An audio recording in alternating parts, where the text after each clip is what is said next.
सासु ननदिया बड़ी रगरी हमके पनिया के भेजली गोकुल नगरी। सासु ननदिया हो बड़ी रगरी हमके पनिया के भेजली गोकुल नगरी। हमके पानिया के भेजली गोकुल नगरी। हो गोकुल नगरी हो गोकुल नगरी हमके पानिया के भेजली गोकुल नगरी।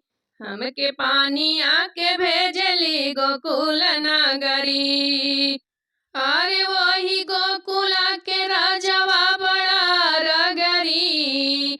अरे वही गोकुला के राजवा बड़ा रगरी खींच के मारे लागुले लवा फूटे लगरी। खींच के मारे लागुले लवा फूटे लगरी।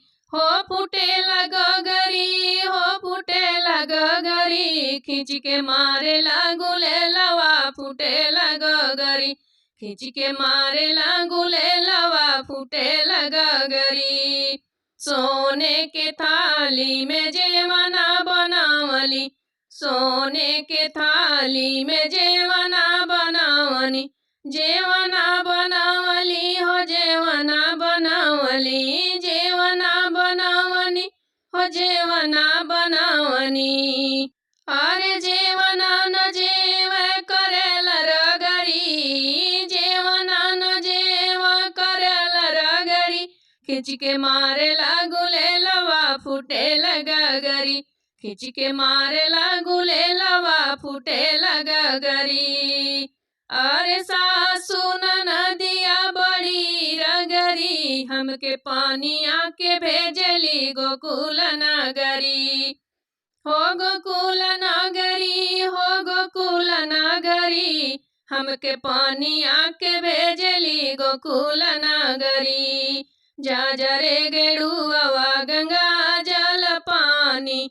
जाजरे गेड़ुआ गंगा जल पानी। अरे पानिया न पिय करेल रगड़ी। अरे पानिया न पिय करेल रगड़ी खींच के मारल गुले लवा फूटे लगरी। खींच के मारल गुले लवा फूटे लगरी। लौंग इलायची कबीरवा जोरावलो। लौंग इलायची कबीरवा जोरावलो। अरे बीरवा न कूच करल रगड़ी। अरे बीरवा न कूच करल रगड़ी खींच के मारल गुले लवा फूटे लगरी।